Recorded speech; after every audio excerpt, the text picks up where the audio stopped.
toi soit l'honneur, à toi soit la louange, à toi soit l'exaltation au siècle des siècles, Seigneur Dieu.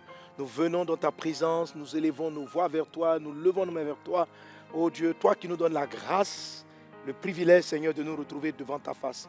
Saint-Esprit, nous nous remettons en tes saintes mains afin que tu nous parles, tu nous enseignes par la bonne disposition de notre cœur. Tu nous parles, Seigneur Dieu, par ta grâce divine. Tu te révèles à nous. Accorde-nous ta grâce, Seigneur Dieu, au nom de Jésus-Christ de Nazareth. Amen. Amen. Comment est-ce que vous allez? Comment ça va? Ok. Je vous salue tous et toutes dans le nom de Jésus. Content de vous retrouver pour nos sessions d'enseignement, de formation sur la série À son image pour dominer. Quelqu'un dit avec moi, À son image pour dominer.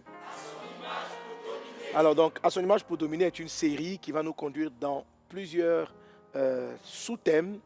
Les sous-thèmes constituent donc dans les 9 premiers sous-thèmes, on a le fruit de l'esprit qui est l'amour dans ses différents démembrements tels que l'amour, la joie, la paix.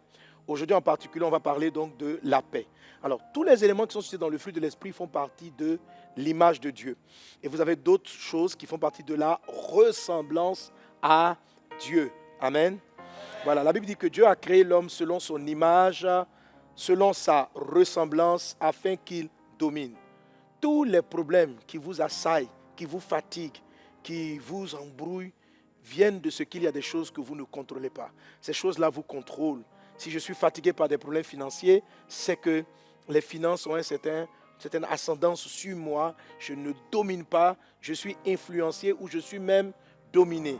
Que ce soit les démons, les esprits impurs, etc., les possessions, l'oppression, etc., ce sont des choses qui peuvent nous dominer.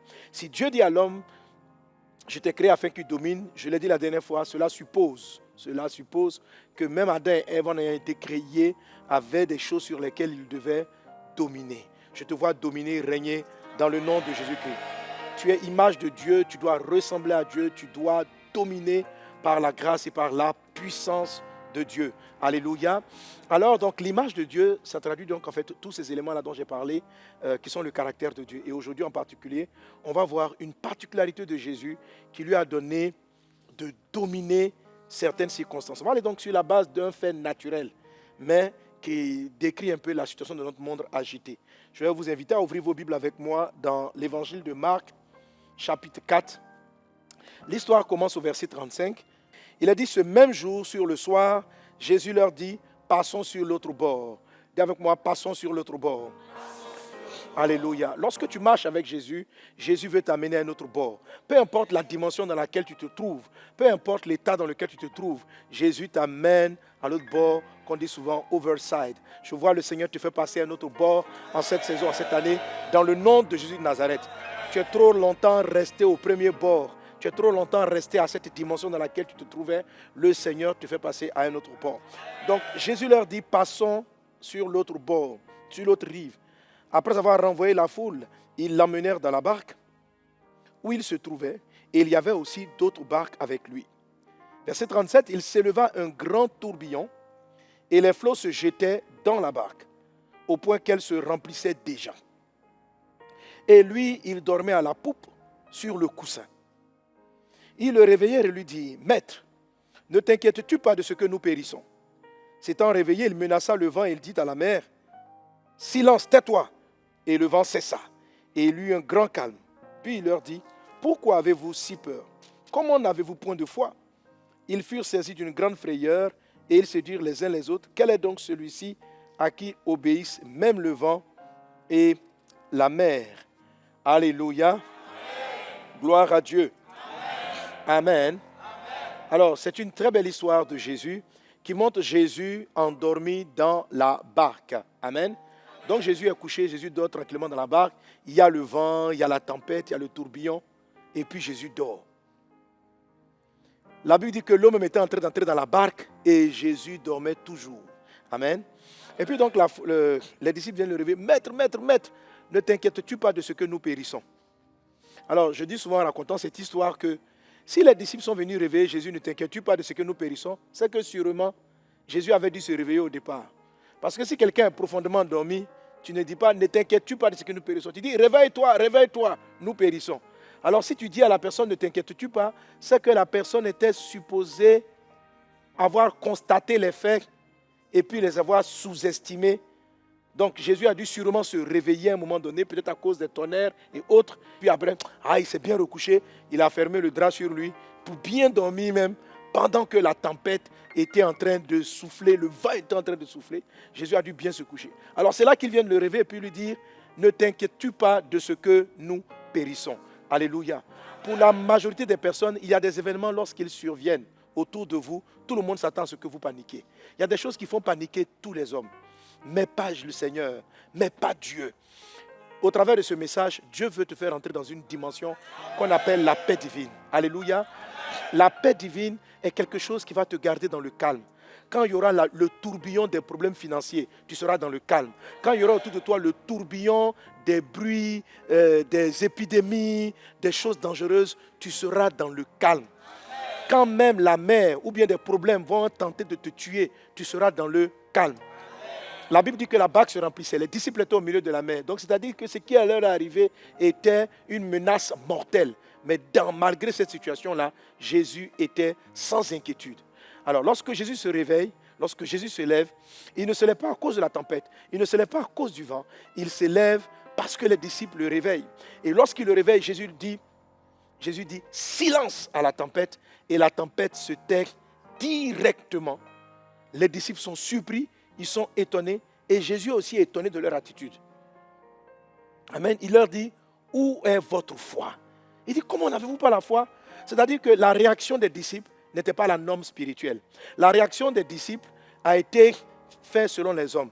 La majorité des personnes paniquent quand leurs comptes en banque sont vides. La majorité des personnes paniquent par rapport à l'idée de lendemain, comment je vais payer mon loyer, comment je vais voyager, comment je vais faire ceci, comment je vais résoudre les défis auxquels je suis confronté.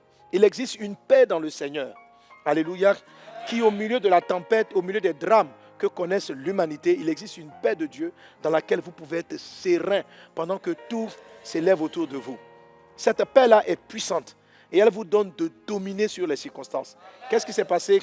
Quand Jésus est sorti de son sommeil, il a dit d'une seule parole et le vent s'est arrêté net. Alléluia. Quand tu rencontres cette fameuse paix de Dieu dont je te parlais, quand tu la vis, quand tu vis la paix de Dieu, ta parole fait mettre silence, résout les problèmes. Tes dires changent les circonstances.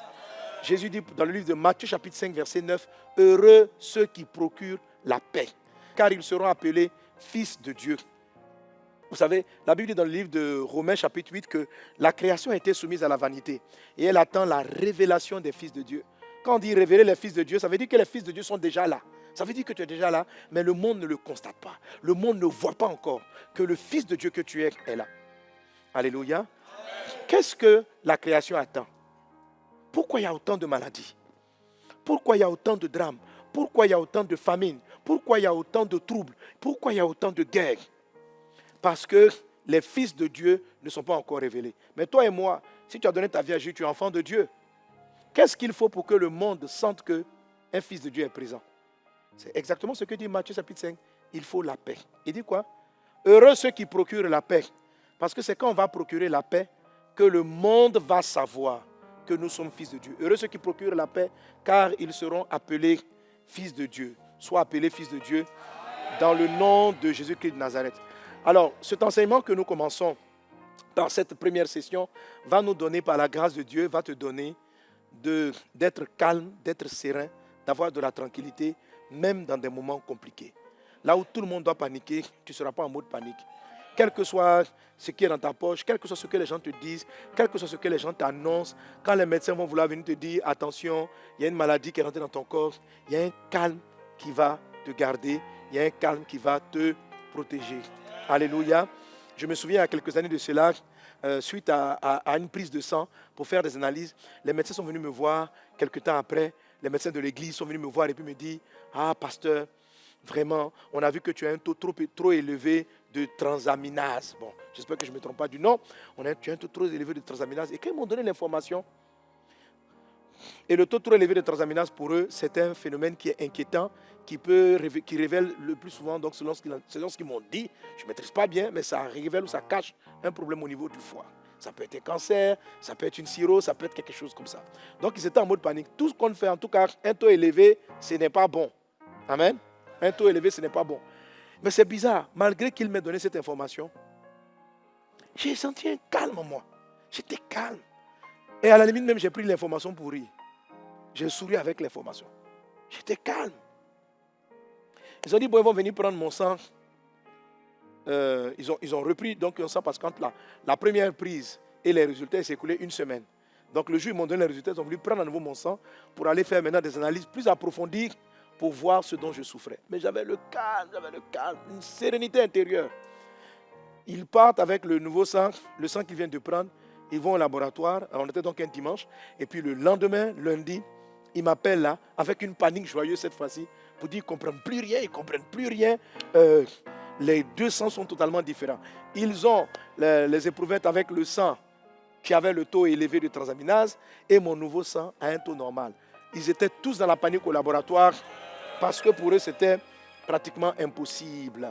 Alléluia. Que la paix de Dieu soit ton partage. Que la paix de Dieu soit ton partage. Lorsque la paix de Dieu vient, ce que tu déclares, parce que ce qu'ils m'ont dit, j'ai pris la parole dans le nom de Jésus et j'ai refusé j'ai refusé le trouble, j'ai refusé la maladie. J'ai déclaré, donc qu'est-ce que j'ai fait? Dieu m'avait donné sa paix, j'avais la paix intérieure et à partir de la paix, j'ai pu déclarer et les choses dans mon sang se sont remises en ordre. Le trouble, la confusion qui était dans mon sang s'est arrêtée. La paix de Dieu dont je vais te parler va résoudre beaucoup de confusion qu'il peut y avoir autour de toi.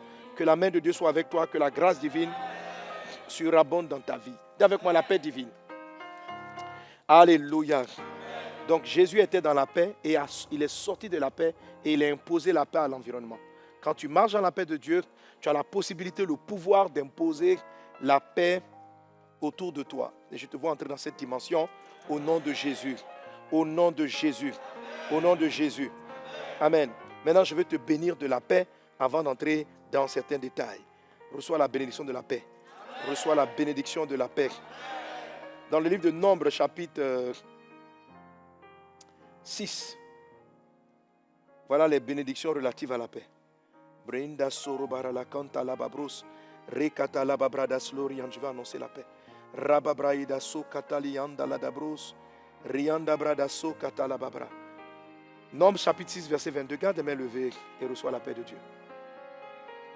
L'Éternel parla à Moïse et dit, parle à Aaron et à ses fils et dit, vous bénirez ainsi les enfants d'Israël, vous leur direz, que l'Éternel te bénisse. Que Dieu te bénisse. Amen. Que Dieu te bénisse. Qu'il te garde. Amen. Que l'Éternel, que notre Dieu, que le Seigneur Jésus fasse luire sa face sur toi et qu'il t'accorde sa grâce. Amen. Verset 26. Que l'Éternel tourne sa face vers toi et qu'il te donne la paix. Amen. Que Dieu te donne la paix. Amen. Que Dieu te donne la paix. Amen. Et le texte finit en disant, verset 27, c'est ainsi qu'ils mettront mon nom sur les enfants d'Israël et je les bénirai. Alléluia. Amen. La paix de Dieu est j'ai envie de dire, c'est une substance. C'est une substance. C'est quelque chose que vous pouvez procurer aux gens. C'est quelque chose qui vient à l'intérieur de vous. Et par la puissance de la parole, on va l'étudier dans la troisième partie parce que mon message sera en 3 grandes parties. Je vais parler de la réception de la paix de Dieu, de vivre dans la paix de Dieu, qu'on appelle le repos de Dieu. Et puis après quoi? L'art de procurer la paix. C'est-à-dire de faire en sorte que la paix ne reste plus simplement dans ton cœur, mais puisse être partagée à l'extérieur. C'est-à-dire, tu peux recevoir la paix. Amen. Vivre dans la paix. Et puis la libérer maintenant autour de toi. Ça, c'est ce que Jésus-Christ a fait. Il dormait dans la paix. Il était paisible quand les autres étaient en train de paniquer. Mais lorsqu'il s'est réveillé, il a procuré la paix à son environnement. Que Dieu t'amène dans cette capacité. Ce monde a besoin de la paix de Dieu. Dans le livre de Luc, chapitre 10, versets 4 à 5, Jésus dit aux disciples, lorsque vous allez entrer dans une maison pour annoncer la bonne nouvelle, il dit ceci, dans quelques maisons, lisons-le ensemble, dans quelque maison que vous entriez, dites d'abord que la paix soit sur cette maison. Amen. Et s'il se trouve là un enfant de paix, votre paix reposera sur lui. Sinon, elle reviendra à vous. Amen. Tu vois ici que la paix de Dieu est étrange. C'est quelque chose qui vient de vous, qui peut se poser sur quelqu'un, et si les gens ne la reçoivent pas, qui revient à vous. La paix de Dieu, ce n'est pas un bonjour. Tu vois, tu ne peux pas retirer un bonjour. Quand tu as dit bonjour, c'est le vent, c'est parti. Mais Jésus envoie les disciples prêcher la bonne nouvelle. Il dit, avant même de leur dire, convertissez-vous, déclarez la paix de Dieu. C'est-à-dire il dit, parce qu'il dit, elle va revenir à vous. C'est-à-dire que la paix est en vous. Et quand vous déclarez la paix de Dieu, la paix vient rentrer dans la maison. Et la paix va chercher à atterrir sur ce qu'on appelle un enfant de paix. Donc si elle trouve un enfant de paix, la paix atterrit sur lui. Si elle n'en trouve pas, la paix fait marche arrière. Donc la paix, c'est une substance réelle qui calme l'atmosphère, qui apaise l'environnement. Amen. Alors, normalement, dans l'épisode sur procurer la paix, alléluia, j'en parle. Amen. Amen. Donc, quand avec votre dévotionnel, avec le livre dévotionnel, je développe un peu plus cela, sur l'art de procurer la paix, l'importance de l'enfant de paix. Pour nous, ceux qui veulent évangéliser, c'est une sagesse divine de savoir quels sont les enfants de paix. Alléluia. Il faut savoir par exemple que mondialement, je le dis de manière prophétique, mondialement, la paix de Dieu se déclare et doit se prophétiser et doit être priée sur Israël. Ouais, sur Israël. Amen. Dans le psaume 122, la Bible nous parle de cela. Ok? La Bible dit de rechercher la paix d'Israël, de rechercher la paix de Jérusalem. Alléluia. Vous devez par exemple l'art de procurer la paix aussi à votre pays. Le passage de Jérémie 29, verset 7, nous dit par exemple, dans la version du semeur, pas dans la Louis II, mais il dit recherche la paix de la ville, recherchez le bien de la ville. Mais il dit recherchez la paix de la ville dans laquelle vous êtes, car votre paix dépend de sa paix. Car votre paix dépend de sa paix. Donc, priez pour la paix de votre ville, ça met de la substance dans la ville. Déclarer la paix avant d'évangéliser sont des choses très importantes. Donc la paix de Dieu est une substance avec laquelle, est une atmosphère que vous devez savoir créer dans votre maison, autour de vous, dans votre réalité. Vous devez savoir l'engendrer, la créer, elle est indispensable. Tu as besoin de la paix de Dieu. Alléluia. Notre monde actuel est beaucoup troublé. La plus grave maladie aujourd'hui qui frappe le monde, c'est le stress. Le stress, c'est justement le manque de paix.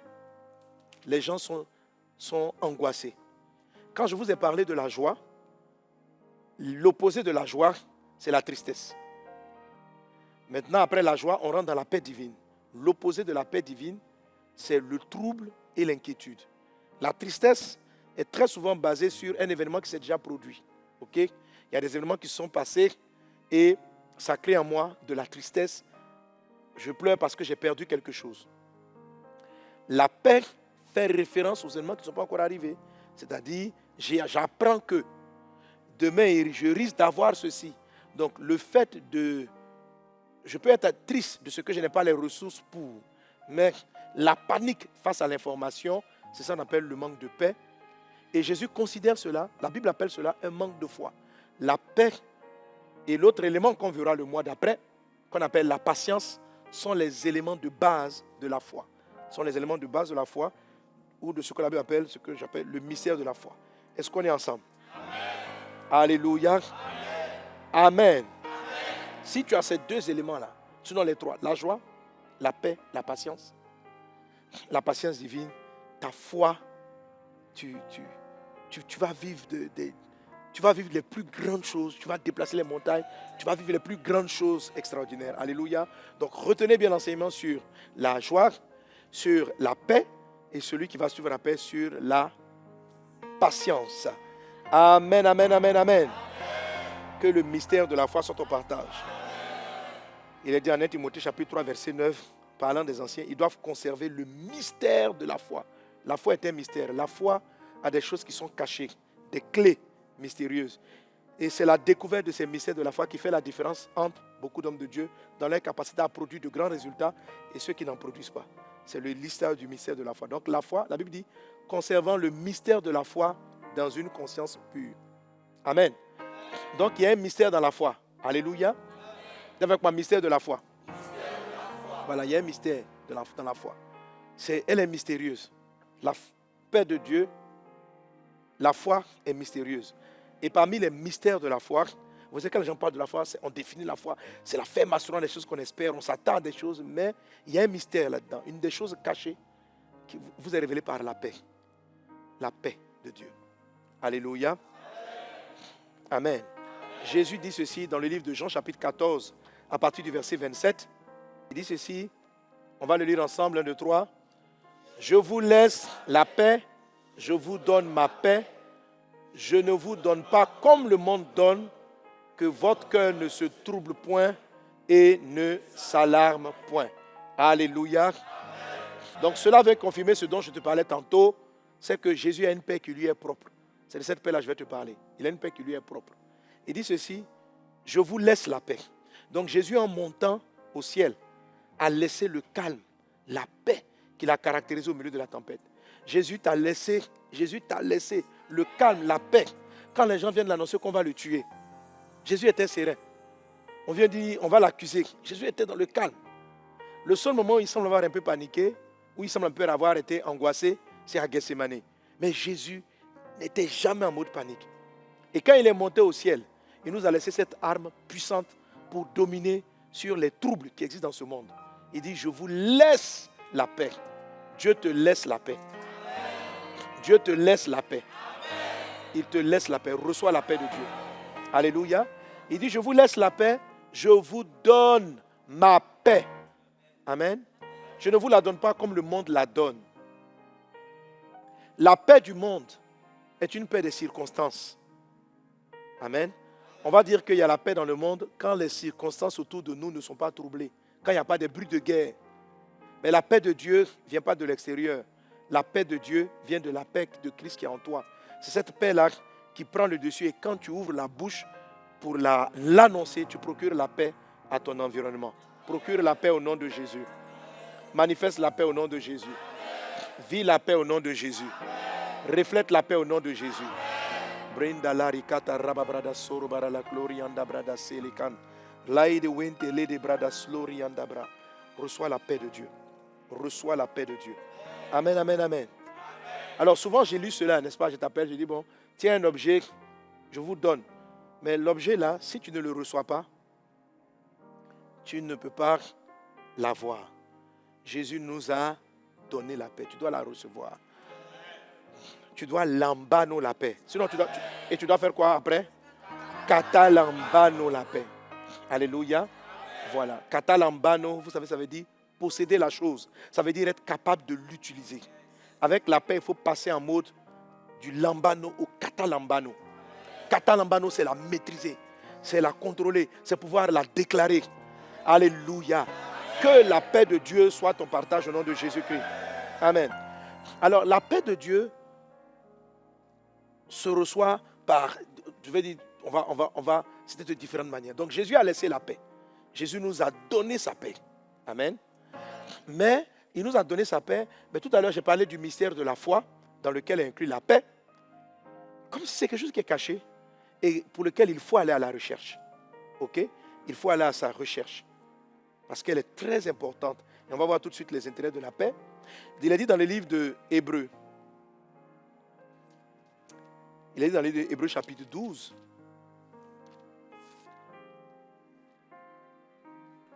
Recherchez la paix et la sanctification. Donc Hébreux 12, 14, voilà, cherchez la référence. Recherchez la paix avec tous et la sanctification sans laquelle personne ne verra le Seigneur. Alléluia. La paix se recherche. Un autre passage encore de la parole de Dieu, 1 Pierre chapitre 3, versets 10 à 11. 1 Pierre chapitre 3, versets 10 à 11. Si quelqu'un en effet veut aimer la vie et avoir des jours heureux, qu'il préserve sa langue du mal et ses lèvres des paroles trompeuses, qu'il s'éloigne du mal, qu'il fasse le bien, qu'il fasse quoi? Et qu'il la fasse quoi? Et la poursuive. Qu'il recherche la paix et la poursuive. Donc, Jésus a donné la paix, mais c'est un peu comme si la paix n'est pas dans notre main. Amen. Jésus nous a laissé sa paix, il est venu la laisser derrière quelque chose. Et la Bible dit maintenant, si tu veux avoir des jours heureux, si tu veux être épanoui, qui veut avoir des jours heureux? Si tu veux aimer la vie, jouir de la vie. Donc Jésus n'est pas contre le fait que si tu aimes bien la vie, tu aimes Abidjan, tu aimes bien, ça te plaît bien, tu n'interdis pas ça. Amen. Tu n'interdis pas ça, tu aimes bien la vie, tu as envie d'avoir une belle vie, petite vie tranquille, ta belle voiture, profiter de la vie. Donc l'apôtre dit si quelqu'un veut aimer la vie, là on ne parle pas du ciel quoi, mais ça dit, tu veux profiter, hein? Tu veux être tranquille avec ta femme, tes enfants, ton mari. Vous vous offrez des petits voyages. Vous êtes tranquille. Donc si tu veux aimer la vie, ce n'est pas interdit. Amen. Je ne parle pas de la convoitise, mais hein, j'ai rencontré il y a un de mes fils qui est venu. La dernière fois, il me voit. J'ai vu que bon, voilà, il aime bien la vie. Il m'a amené et dit, ah papa, voilà, bon, ça va, tu m'as fait grâce. J'ai un petit moyen. Et il avait acheté, il s'est fait plaisir, il a acheté une voiture très coûteuse. J'ai vu quoi? Une Porsche, quoi là? Non, une Lamborghini. Une Lamborghini très chère. Donc il m'a amené, j'ai dit, mon fils, c'est quoi cette voiture-là? Donc je suis montré là-dedans, on a roulé un peu. Après il me dit, ah mais j'ai une autre encore, j'ai une voiture. Et moi j'avais des jeux électroniques où j'aimais jouer les courses de voiture sur mon truc là. Donc toutes les belles voitures là, il en a beaucoup comme ça. C'est un très bon frère, il aime le Seigneur.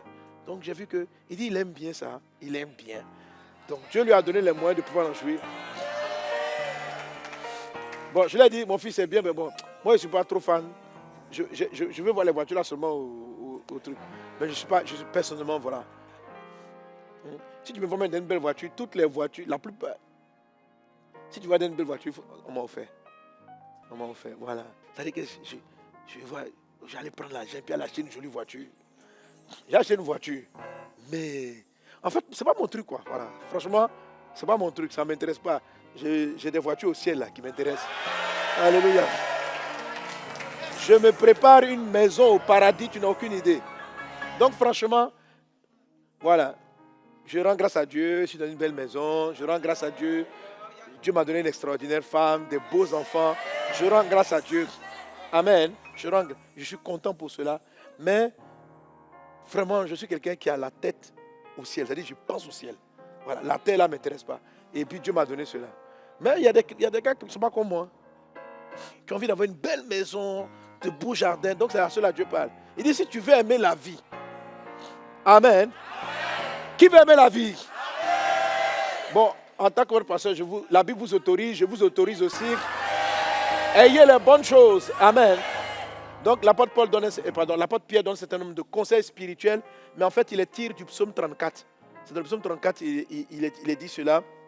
Il dit donc si tu veux avoir une vie, il faut t'éloigner du mal, il faut travailler ton langage, il faut apprendre à parler, il faut utiliser un langage précis. Il donne, là comme vous pouvez ramener le texte, il nous donne des conseils pratiques sur le fait d'aimer la vie. Ce n'est pas donc mauvais. Amen. Donc si quelqu'un en effet veut aimer la vie et voir les jours heureux, qu'il préserve sa langue du mal. Donc il faut faire attention à ton langage. S'élève des paroles trompeuses. Il ne faut pas être un menteur. Il ne faut pas mentir les gens. Il faut être vrai. Il faut être honnête dans ce que tu fais. Voilà. Donc quand vous voyez les chrétiens, ils ont tous les problèmes parce qu'ils mentent. Ils ne sont pas vrais dans la parole. Donc ils n'auront pas des jours heureux. Voilà. Ils ne s'éloignent pas du mal. Il faut t'éloigner du mal. Il faut faire le bien autour de toi. Et une chose que tu dois rechercher, recherche la paix et il faut la poursuivre. Alléluia. La paix, il faut la rechercher, il faut la poursuivre. Alors, ça veut dire beaucoup de choses. Ça veut dire que la paix, et on a vu Hébreux chapitre 12, verset 14, rechercher la paix sans laquelle nul ne verra le Seigneur. Donc, la paix doit faire l'objet d'une investigation. Rechercher, ça veut dire investiguer. Il faut réfléchir à la paix. Il faut vouloir la paix. Il ne faut pas simplement s'attendre à ce que la paix arrive.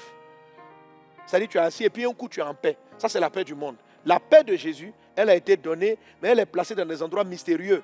Et il faut aller à sa recherche. Alléluia. Il faut aller à sa recherche. Amen. Il faut rechercher la paix.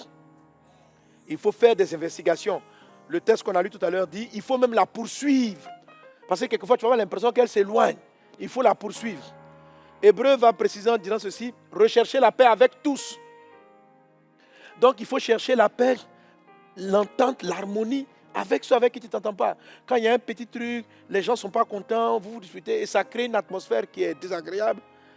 Un chrétien qui veut vivre des jours heureux doit faire tout, appeler les protagonistes, dire mon frère, on est ensemble mais on ne s'entend pas, recherchons la paix, poursuivons-la. C'est comme ça que la paix se retrouve. La paix, il faut la désirer. Amen. La paix, il faut aller à sa quête. Et quand vous partez à la quête de ce que la Bible appelle la paix, vous procurez la paix sur vos lèvres, vous faites tout pour créer une harmonie autour de vous, pour faire silence au vent et à la tempête, parce que vous croyez qu'en Dieu c'est possible. Si vous recherchez la paix, vous allez voir. Amen. La Bible dit autant que cela dépend de vous, soyez en paix avec tout le monde. Donc quand on dit de rechercher la paix, c'est ma soeur là, j'ai l'impression qu'on ne s'entend plus bien. Il faut aller chercher la paix. Il faut t'asseoir avec elle, réconcilions-nous. Alléluia. Il faut qu'il y ait la paix. Il faut qu'il y ait la paix. Il faut veiller lorsque vous êtes avec des frères et sœurs. Il faut poursuivre le fait de travailler en harmonie. Lorsque vous estimez que les gens ne vous ont pas bien compris, il faut prier pour qu'il y ait la paix. Vous allez voir que, donc pour mettre du trouble dans ta vie, ça va faire en sorte qu'il y ait très souvent dans des petits regroupements des mésententes, un autre, ceci et cela. Pour retrouver la paix divine dont je vous parle, vous devez aller à son enquête. Vous devez faire des enquêtes. Vous devez faire des investigations. Vous dites, mais pourquoi lui là, il ne veut plus me parler? Viens, on va s'asseoir. Amen. Mais si tu ne faut pas le faire en portant une charge, un fardeau particulier, je vais l'expliquer un peu plus loin. Mais c'est vraiment important que vous recherchiez la paix. Ne la constatez pas. C'est-à-dire, ah voilà, je suis rentré dans un groupe, il y a la paix. Quelquefois, il n'y a pas la paix. Mais il faut aller la poursuivre. OK? Et c'est quand tu la poursuis que tu vas vivre des jours heureux. Mais quand tu sais simplement de constater sa présence, en faisant un effort au minimum, minimal, pour garder la paix, tu dis, c'est pas mon effort. La dernière fois, je l'ai salué 2 fois. Je l'ai salué, il ne m'a pas répondu. Je l'ai salué, il ne m'a pas répondu. Tu dis, ah, moi, si tu veux me parler, c'est ton problème. Moi, j'avance. Tu ne recherches pas la paix. Tu n'as même pas allé loin. Tu as tenté 2 tentatives de bonjour, il t'a boudé, la soeur t'a boudé un peu. Voilà, tu ne veux plus lui parler.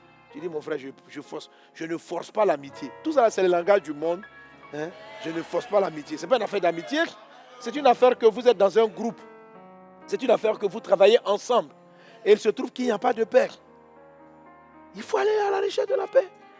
Il faut aller la poursuivre. Il faut poursuivre la paix avec tous. Autant que cela dépend de vous. Alors quand on dit que ça ne dépend pas de toi, maintenant, ça dit que la personne est peut-être trop loin. Tu n'as aucune possibilité de t'asseoir avec elle et de pouvoir travailler à la paix. Que la paix de Dieu soit manifeste au nom de Jésus-Christ. Alléluia. Alors, quand tu vas rechercher la paix ainsi, il y a la paix divine te donne 10 grandes choses. Et je vais les déclarer sur ta vie dans le nom de Jésus afin que tu les vives. Amen. Et c'est ces 10 bonnes choses-là qui vont te donner cette vie heureuse, cette vie épanouie, c'est ces 10 bonnes choses-là que Dieu va te donner dans la vie. Alléluia. Alors, la paix divine se compose de 2 termes que je vais utiliser dans leur expression hébraïque, avec aussi un peu de grec, et donc 2 expressions, dans leur expression hébraïque et grecque. Alors, la paix de Dieu est composée c'est le mot shalom. Dis avec moi shalom. Shalom. Alors, quand vous regardez la définition de shalom, vous voyez qu'il ne s'agit pas seulement d'une harmonie, d'une entente avec vos voisins. La paix de Dieu est beaucoup plus profonde. C'est pourquoi je vous ai dit tantôt que c'est une substance. À l'instant où je parle, Dieu est en train de vous la procurer. La paix de Dieu, il y a un calme qui est en train de venir sur toi. Il y a un calme. Tu vas voir ici que quelles que soient les mauvaises nouvelles qui traînent dans la ville, tu seras serein. Ce qui te faisait paniquer hier ne te fera pas paniquer après cet enseignement.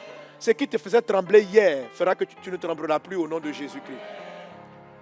Alors, le mot shalom veut dire 10 choses que Dieu donne. Alors, quand vous arrivez et puis vous dites à quelqu'un que la paix soit dans cette maison, il y a 10 choses que vous libérez. Quand vous recherchez la paix de Dieu et que vous la saisissez, il y a 10 choses que vous recevez. Quand vous captez la paix de Jésus, il y a 10 choses que vous recevez. Et à l'instant, je vous procure la paix. Je déclare la paix de Dieu pour toi qui m'écoutes dans le nom de Jésus. Dans l'expression shalom, quelqu'un dit avec moi shalom. il y a le mot bien-être. Celui qui reçoit le shalom de Dieu, première des choses, reçoit le bien-être. Alléluia. Tu reçois le bien-être, tu es bien. Un bien-être, ça veut dire que tu es bien dans ta tête, tu es bien dans ta peau. Ça veut dire que tu te sens bien ou bien. Quelqu'un qui n'a pas le bien-être n'a pas vraiment capté le shalom de Dieu.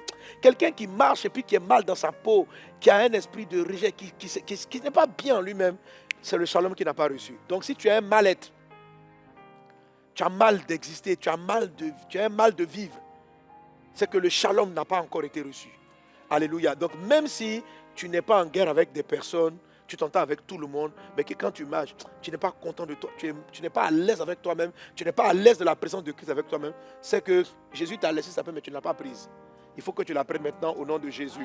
Reçois le bien-être de Dieu au nom de Jésus. Dans le mot shalom, quand Dieu dit shalom, que la paix de Dieu soit sur toi, il y a la notion de la plénitude. La deuxième chose que la paix, shalom vous donne, c'est la plénitude. Alléluia. Amen. Alors, plénitude, ça veut dire que tu seras comblé. Tu ne manqueras de rien. Quand Dieu te donne le shalom, ça veut dire que tu sens que tu as tout ce dont tu as besoin. Tu as le minimum en termes financiers, en termes matériels, en termes émotionnels. Quand quelqu'un a le shalom de Dieu, il n'est pas dans le manque du mariage, par exemple. Quand le mariage constitue pour toi un manque qui te crée de la confusion, c'est que le shalom de Dieu n'est pas en train d'opérer. Dans le monde, une femme va dire par exemple, parce que je ne suis pas épanouie, parce que je ne suis pas mariée. Le jour où je vais me marier, je serai la paix. Non, non, non, non, non.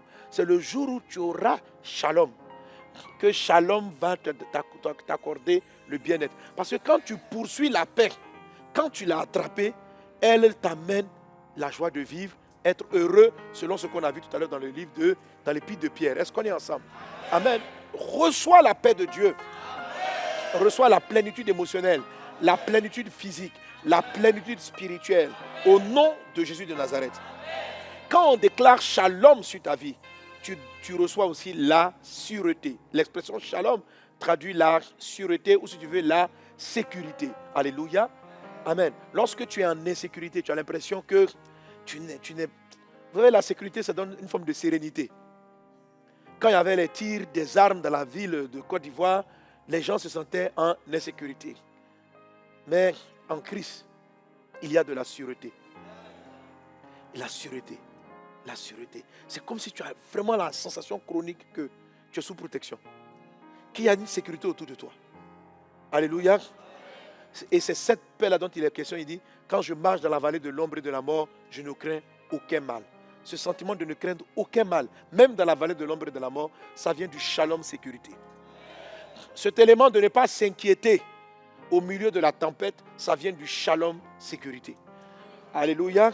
Tu peux avoir à manger, mais au milieu des tempêtes, tu paniques. Tu peux être complet, tu es marié, Dieu, tu as la plénitude de tout, mais tu n'as pas le côté sécurité. Donc ton shalom n'est pas complet. Amen. Il faut que ton shalom soit complet. Reçois la sécurité divine au nom de Jésus-Christ. Le shalom apporte en quatrième position la quiétude. La quiétude. La quiétude, c'est l'opposé de l'inquiétude. Celui qui a le shalom de Dieu ne s'inquiète pas du lendemain. Si tu commences à paniquer par rapport à comment tu vas payer ceci, comment tu vas répondre à tes charges, c'est que c'est un manque de shalom.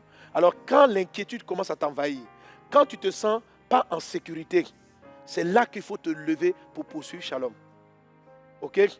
Il faut que tu te dises, ah non, non, non, non, non, je commence à m'inquiéter du lendemain, ne cherche pas l'argent parce que tu n'as pas. Non, dis, vraiment, je ne sais pas, on a plus de vigile pour faire notre sécurité. Non, non, non, non, non. Si Dieu ne te garde pas, les gardiens la gardent en vain.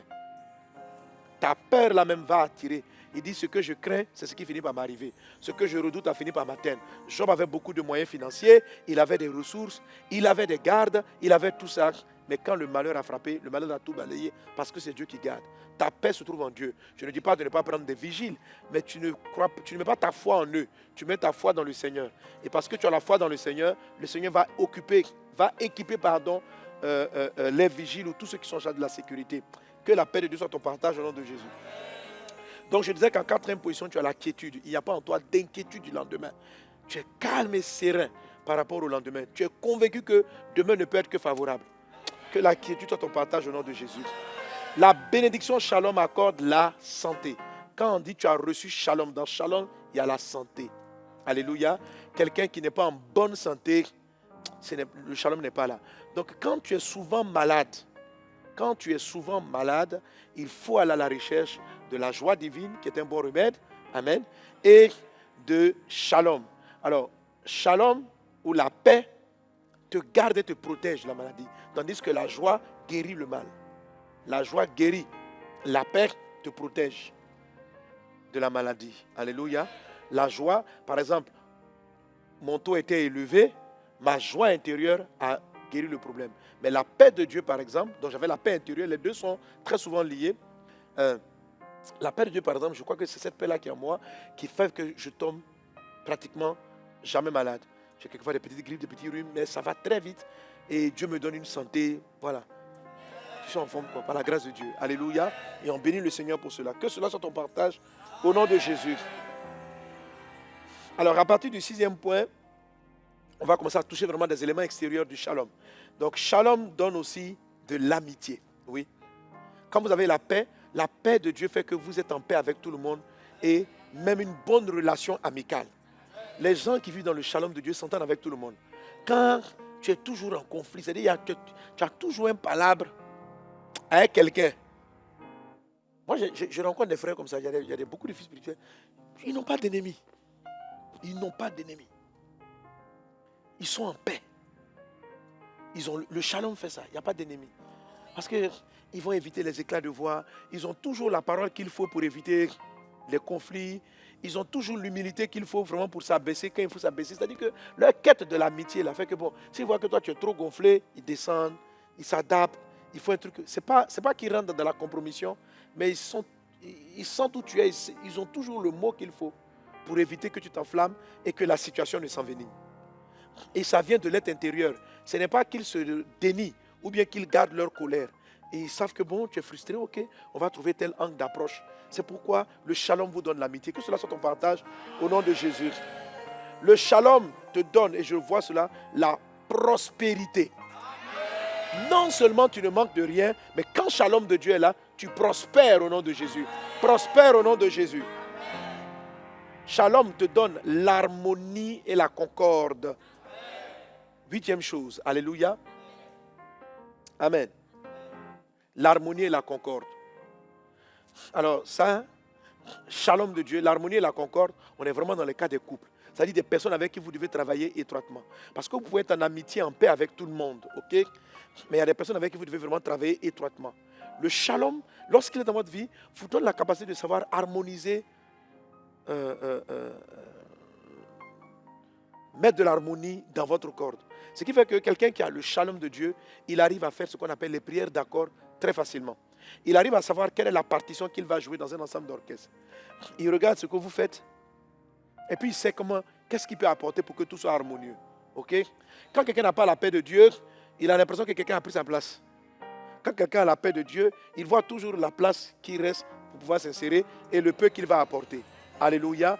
Que la paix de Dieu soit ton partage dans le nom de Jésus. Que l'harmonie de Christ soit ton partage dans le nom de Jésus.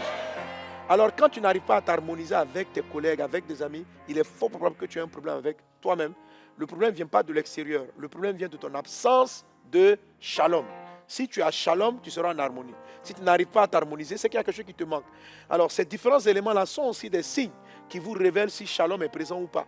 Ce sont aussi des signes qui vous montrent si vous devez passer à un autre niveau de shalom ou pas. Que Dieu te fasse grandir dans ton shalom et dans l'harmonie. Amen. 9e bénédiction du shalom, c'est la félicité. Dis avec moi la félicité.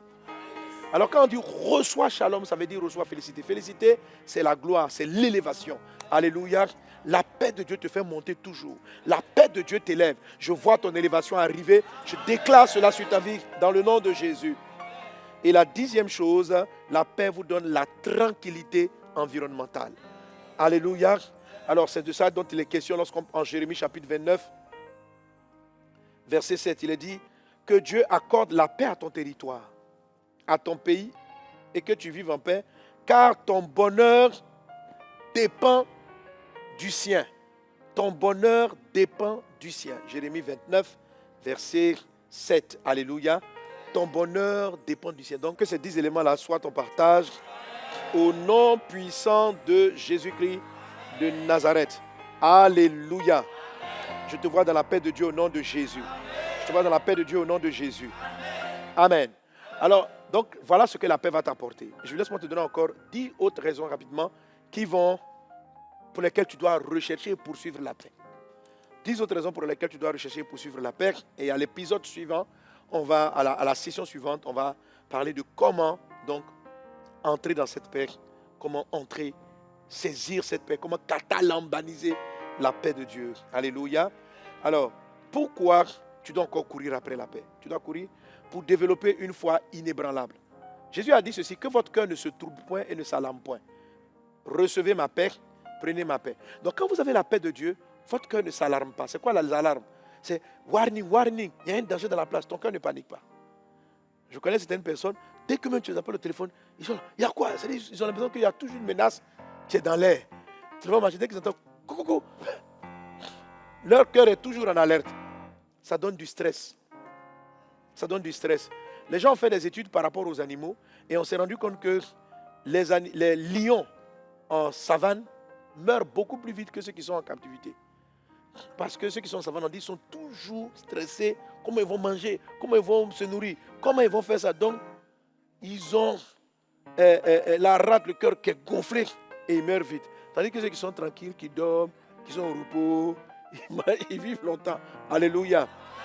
Que la paix te fasse arriver dans cette dimension. Bref, je suis en train de dire que le cœur est trouble. Pourquoi? Vous savez, Pierre n'a pas marché sur les eaux. Il n'a pas atteint Jésus sur l'eau parce qu'il a manqué l'ingrédient de la paix. Les disciples ont paniqué dans la barque parce qu'ils n'ont pas eu la paix. Pas parce qu'ils ne croyaient pas en la puissance de Dieu, mais l'ingrédient qui fait partie donc du mystère de la foi qui était manquant, c'était la paix. Donc, la Bible dit que la mer était déjà trouble. Et le texte dit que voyant que le vent était fort, Pierre eut peur. Et il s'enfonça. Jésus l'a pris, il a dit, pourquoi as-tu douté? Mais Pierre croyait et savait que Jésus était capable de le faire marcher sur l'eau. C'est la raison pour laquelle il a osé se jeter à l'eau. Il a eu de l'audace, mais son cœur a paniqué. Voyant la tempête, son cœur a paniqué. La panique a été suffisante pour qu'il s'enfonce. La panique est très souvent l'élément qui fragilise la foi des chrétiens. Et tout le monde sait que Dieu peut tout. Mais on est confronté à des situations où le cœur commence à paniquer, le cœur commence à effrayer. C'est un manque de shalom qui fait ça. Ok. Donc lorsque tu crois que Dieu est capable de tout et que tu sais que devant certaines situations, par exemple devant certains cas de maladie, devant un type de problème, tu sens que ton cœur check. C'est que ta foi a une barrière qu'il faut affranchir. Alors l'ingrédient de la foi pour lequel tu dois prier, c'est la paix divine. Amen. La paix divine. Si la paix divine est là, tu vas marcher sur les eaux, tu vas déplacer des montagnes parce que c'est ce qui permet de garder ton cœur serein. Jésus dit, si vous dites à cette montagne de se déplacer, que vous ne doutez pas dans votre cœur, ce que vous avez dit va finir par arriver. Le doute dans le cœur, c'est que le cœur commence à penser à autre chose. Ayez foi en Dieu. Amen. Une deuxième raison pour laquelle tu dois chercher la paix, pour créer l'atmosphère de victoire contre tes ennemis. Alléluia. Lorsque Israël doit traverser la mer, poursuivi derrière par Pharaon, et la mer est devant, Israël est coincé. Coincé. Les ennemis viennent à l'arrière pour les tuer, et la mer est devant là. Ils n'ont pas de bateau pour traverser. Et Dieu vient leur dire au travers de Moïse, en Exode chapitre 14, verset 14, gardez le silence. Pourquoi Dieu a-t-il eu besoin du silence? Dieu a besoin du silence et du calme pour pouvoir ouvrir la mer en deux. Les gars, sur la terre, normalement, on doit paniquer. Pourquoi Dieu dit, gardez le silence, l'Éternel combattra pour vous, et vous, tout ce qu'on te demande, c'est de garder le silence. Savoir garder le silence, c'est la paix. Être calme, sois calme. Sois calme. Ésaïe chapitre 30, verset 15. Il dit ceci, car ainsi a parlé le Seigneur l'Éternel, le Saint d'Israël, c'est dans la tranquillité et le repos que sera votre salut. C'est dans le calme et la confiance que sera votre force. Mais vous ne l'avez pas voulu. Donc la force pour te donner de vaincre certains problèmes ne se manifestera que quand tu es calme, quand tu es tranquille et quand tu es dans le repos. Si tu paniques, tu es en mode panique, tu es en mode panique, tu es en mode inquiétude, ça ne va pas fonctionner. Alléluia. Tu as besoin de la paix de Dieu. Amen. Amen. Alléluia. Troisième raison pour s'aimer efficacement la parole de Dieu. Alors pour vous qui êtes des évangélistes, pour nous qui prêchons la parole de Dieu, il est très important que la paix soit proclamée pour que l'évangile puisse fonctionner. Ok? La Bible dit que l'évangile du Seigneur, le fruit de la justice, Jacques chapitre 3, verset 18, il est dit, le fruit de la justice est semé dans la paix par ceux qui recherchent la paix. Le fruit de la justice est semé dans la paix par ceux qui recherchent la paix. Luc chapitre 10, verset 5, Jésus dit, quand vous rentrez dans une maison, dites d'abord que la paix de Dieu soit dans la maison, avant même de dire Jésus est mort pour vos péchés, tournez-vous vers lui. Ok? Parce que la paix est l'environnement qu'il faut pouvoir semer l'évangile. Amen. C'est pourquoi tu dois rechercher la paix. C'est pourquoi elle est importante. Pour développer ta foi, pour permettre à Dieu de venir te sauver et d'ouvrir la mer en deux pour décanter ta situation, il te faut la paix. Pour prêcher efficacement l'évangile, il faut que tu sois capable de procurer la paix. C'était la troisième raison. La quatrième raison, pour aller jusqu'au bout des process que Dieu entreprend avec toi. On a vu que Pierre a coulé en cours de route, il n'est pas arrivé jusqu'à terme. Si tu veux aller jusqu'au bout de ce que Dieu veut avec toi, il faut que ton cœur soit calme. Quand Dieu te fait des promesses, quand Dieu dit rejoins-moi sur l'eau en marchant, il faut que tu aies la paix de Dieu. Et tu ne vas pas forcer. La paix que je vais t'expliquer dans les saisons suivantes va garder ton cœur. Alléluia. Amen. C'est pourquoi il est dit, ne vous inquiétez de rien, mais en toute chose, faites connaître vos besoins à Dieu par des prières. Philippiens chapitre 4, faites connaître à Dieu vos besoins par des prières et des supplications. Alléluia. Et la paix de Dieu qui surpasse toute intelligence gardera vos cœurs en Jésus-Christ. Alors, ce texte-là nous dit que tu as des besoins. Et les besoins que tu as mettent ton cœur en mode panique. Alors, le Seigneur dit dans ce passage, ne t'inquiète de rien. Mais en toute chose, fais connaître à Dieu tes besoins par des prières et des supplications. Et ce n'est pas que Dieu va te répondre d'abord. Dieu ne te donne pas l'argent que toi tu as besoin. La première des choses qu'il fait, il te donne la paix. Il dit la paix de Dieu qui surpasse toute intelligence, toute logique, c'est-à-dire va garder. Reçois cette paix-là au nom de Jésus. C'est-à-dire, même si ta situation n'est pas encore décantée, la paix de Dieu vient te donner de la décanter. Qu'il en soit ainsi au nom de Jésus. Amen. Qu'elle garde ton cœur. Alléluia. Cinquième raison, pour mieux entendre la voix de Dieu. Alléluia. Pour mieux entendre la voix de Dieu. Ok? Dans le livre de 1 Roi chapitre 19, versets 11 à 14, la Bible nous parle de Élie, le prophète, qui est parti chercher Dieu. Et il dit, il y a eu une tempête, il y a eu des bruits, il y a eu des tonnerres, il y a eu tout ça. Mais Dieu n'était pas là-dedans. Et puis à un moment donné, il y a eu un doux murmure, il y a eu un silence, la paix. Et Dieu a commencé à parler à l'intérieur. Donc Dieu se révèle à vous quand vous êtes dans la paix. Quand votre cœur est agité, tourmenté, vous avez des difficultés à entendre la voix de Dieu. Le shalom de Dieu va vous rendre sensible à la voix du Saint-Esprit. Qu'il en soit ainsi au nom de Jésus. La sixième raison, c'est pour créer un environnement de miracle. Ok? Exode 14, 14, Dieu demande aux Israélites de rester dans le silence pendant que Pharaon les poursuit à gauche, derrière. La mer est devant eux, devant. On doit rentrer en mode panique, mais Dieu dit, gardez le silence, Dieu va combattre pour vous. Donc, pour combattre pour toi, Dieu veut que tu sois dans le silence. Ésaïe chapitre 30, verset 15, c'est dans le calme et c'est dans la confiance que sera votre salut, dans le calme, dans la tranquillité. Donc, Dieu nous sauve quand on est tranquille et on est calme. C'est de là qu'il nous donne la force de triompher. Quand on est en mode panique, le Seigneur attend. Vous savez, ça me fait penser aux maîtres nageurs dans la natation. Quand tu commences à te noyer et tu es en mode panique, on te laisse boire un peu. Parce que quand tu paniques, là, tu peux entraîner tout le monde avec toi. Donc, quand tu commences à boire et puis tu es fatigué de taper l'eau, le maître nageur vient et puis il te prend. Ou on m'a dit même quelquefois, on peut même t'assommer pour que tu restes tranquille. Voilà. Parce que tu cherches à t'accrocher à tout le monde et dans ta panique, tu peux attraper ton sauveteur, le serrer tellement. Regardez, laisse-moi, et puis vous allez vous enfoncer et vous allez donc, on te laisse boire, être un peu fatigué. Voilà. Donc quand vous êtes en mode panique, on ne peut pas vous sauver. Il faut être tranquille, il faut être là. Même si tu t'enfonces, il faut t'enfoncer calmement pour que le sauveur vienne te sauver. Ésaïe chapitre 30, verset 15. Alléluia. La septième raison pour discerner l'orientation de Dieu, c'est-à-dire savoir écouter la voix de Dieu. Amen. Voilà. Comment dirais-je, Jean chapitre 14, là où le Seigneur dit, je vous laisse ma paix, au verset 27. Si vous regardez le verset 26, il dit avant, je vous donne mon consolateur, je vous donne le consolateur. Il va vous rappeler toutes choses, il va vous orienter en toutes choses. Et c'est après ça qu'il dit, je vous laisse ma paix. Alléluia. Pour dire que la paix de Dieu est l'atmosphère dans laquelle l'Esprit de Dieu arrive à travailler, à opérer dans votre vie. Amen. Que la faveur de Dieu soit avec toi. 8e raison pour laquelle tu dois chercher la paix, pour précéder et préparer ton exaucement.